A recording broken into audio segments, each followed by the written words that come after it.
Thank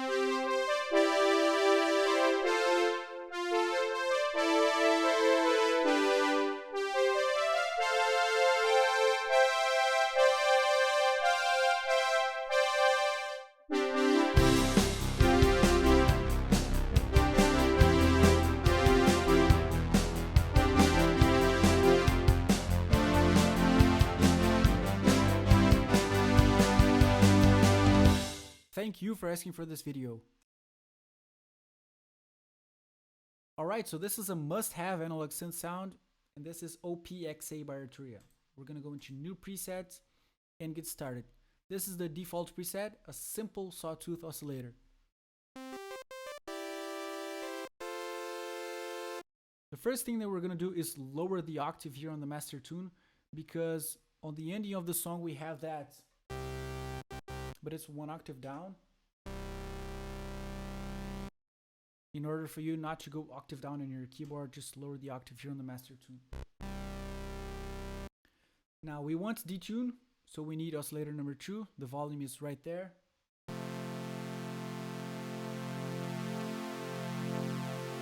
And as you can probably tell, we already have detune on this default preset.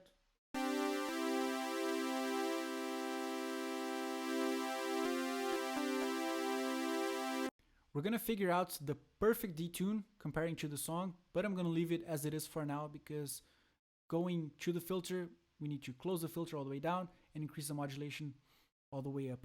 Why?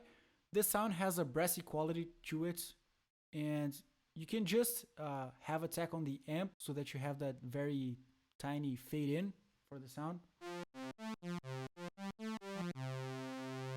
But I think it's better having attack on the filter as well, so that you have the brassy aspect.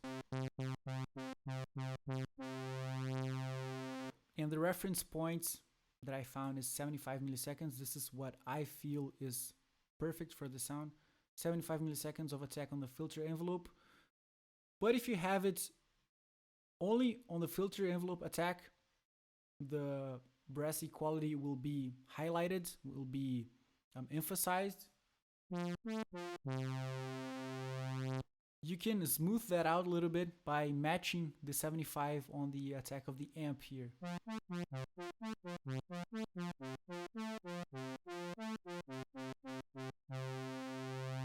If we don't have attack on the amp, only on the filter, as soon as we press the keys, the intensity of the sound, the volume is the same, but the filter is opening. The 75 milliseconds is just the filter opening. If we have 75 of attack on the amp as well, this is both the volume going up and the filter opening. So I think it's better matching 75 on these two attacks. The decay doesn't matter because the sustain needs to stay all the way up, so you don't even need to touch these two. But we want release because... And I recommend having somewhere between 700 and 1 second of release on the amp. But if you don't increase the release on the filter, you won't hear the release, right?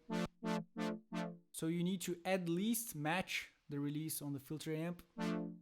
Filter amp? Yes, filter amp. You need to at least match the release on the filter envelope. But you actually need to triple it, because we don't want to hear this wow, wow. We don't want to hear the filter closing.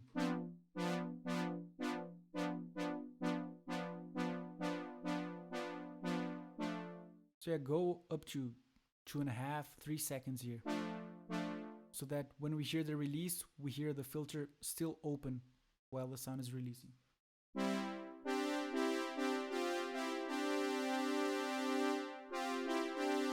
Any value above 3 seconds is okay. Now that's the bulk of the sound, right? It's almost ready. Oops.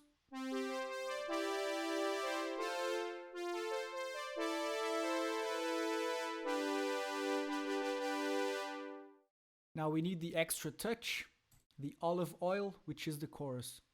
I don't know why, but we got effect 1 reverb delay in chorus. I feel like this is the wrong order, because this is serial routing. So if I have chorus after the reverb, I'm going to apply chorus to the reverb. So I'm going to go into none, not going to use the delay none, and here I'm going to have my chorus. Then 3 voices. Let's see what the chorus sounds like. Decrease the delay as usual, somewhere between 2 and 1 milliseconds. Decrease the rate. But we're gonna do something differently here. We're gonna crank up the feedback a little bit. It's a lot of back and forth nailing down this OB sound because the Oberheim is a synthesizer that always sounds really fat and powerful on records, but you can really mess it up if you don't get the chorus and the detune right. Because if you exaggerate, your sound's gonna sound warbly, but if you don't get it detuned chorusy enough, it's gonna sound a little thin. So to get this, I think this is a little bit too warbly for me, so I would go down to 35%.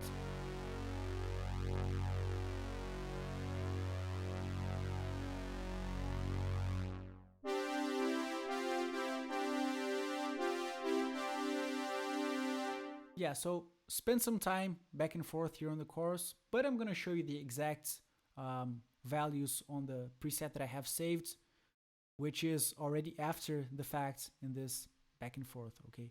Now, what else do we need? If we try unison here, all voices are gonna be stacked in one key, so we can't use unison. These two oscillators are enough. You can beef up the sound a little bit if you want with an external chorus of your choice, an external reverb of your choice. But so far, this is good. Now, the final touch is getting the detune down perfectly. This is a very specific song where in the ending, we have this. And this particular G note here, we can hear the phasing effect.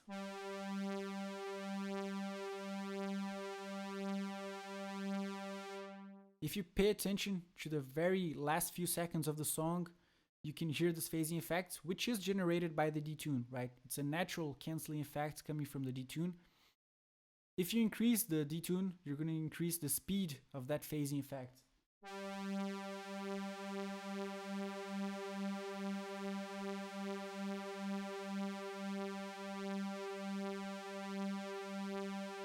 So I don't know exactly, it's probably 120, 116.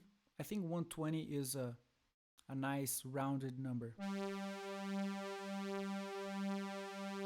So yeah, 0.120 semitones on the detune is perfect.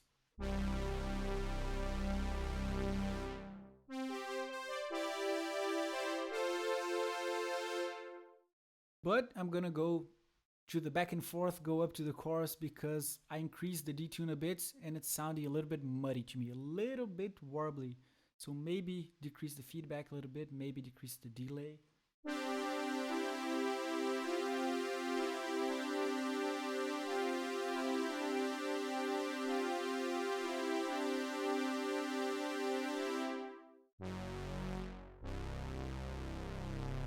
This is what an Oberheim should sound like.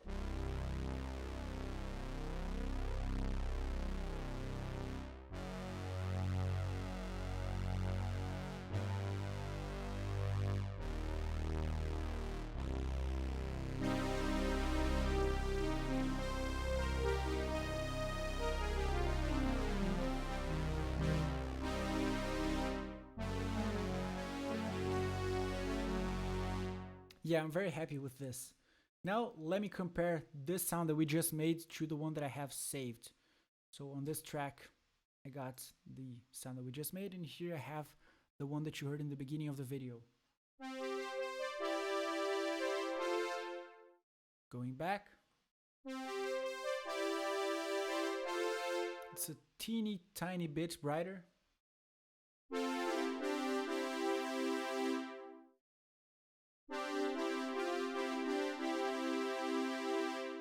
And you can find your own opening of the filter, because if you are used to using headphones, you listen to the mid and the highs very present. So we tend to filter the sound a little bit more when we're using headphones. But what I would recommend that you do is go away, do some other things, and then come back the other day to test the sound to see if it's right. And then maybe test it on other speakers, because when we use headphones, we tend to filter the sounds more than we should. And then we put the sound on amplifiers or monitors, and then we crank up the filter back up, okay? So yeah, VH Dreams OBX8. Funny thing, the sound is actually close to the Subdivision sound.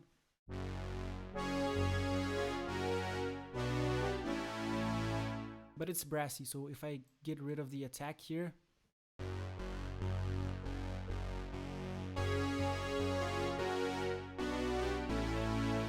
yeah, it's almost the same sound because the OBX is a wonderful machine. If we go back to 75, we have Dreams. If we get rid of the attack, we have Subdivisions.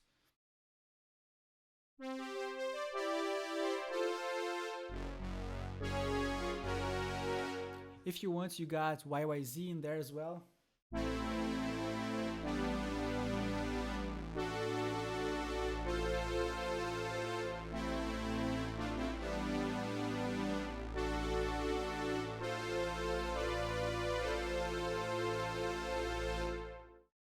I would decrease the release a little bit for YYZ, but anyway, that's not a YYZ tutorial. But you actually get 3 sounds. If you recreate the sound, you have Subdivisions, Dreams, and YYZ in one. By the way, if you're enjoying the video, please consider becoming a student. I have a massive course on this type of thing. It's called How to Synth. The link's in the description below. Check it out. In case you want, there's that extra final touch, which is attaching the filter to the keyboard. Here on the OPXA, we have track. This is the keyboard track for the filter of the OPXA. We only have on or off. The mini mode, we have 2 keys, so we have 3 modes: off, a little bit on, and very much on. Here we only have on and off. But if you're a very annoying person like me, you can actually go into the advanced tab here in the modulation matrix, and here you can go filter frequency, and here you have keyboard. So this is just on or off. Here you can have any value in between. So this is the fine tune of the keyboard track. This preset doesn't exactly need the keyboard track on the filter.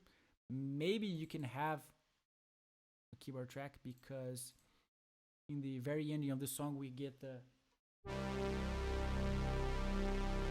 If you feel this low C is too open, there are too many harmonics, you can filter out some of the harmonics by going track here and then moving the mod.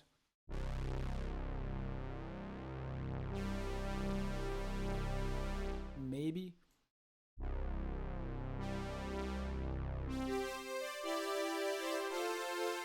But I don't like this particular keyboard track because it's very prominent, so this is too bright. And here, too dark. So what I would do if I were to have keyboard track on this particular preset is dialing in here on the filter frequency, up and there. Alright? Thank you so much for watching. I think you're gonna like this video next. Subscribe, subscribe, subscribe, subscribe, subscribe, subscribe, subscribe, subscribe, subscribe, subscribe, subscribe.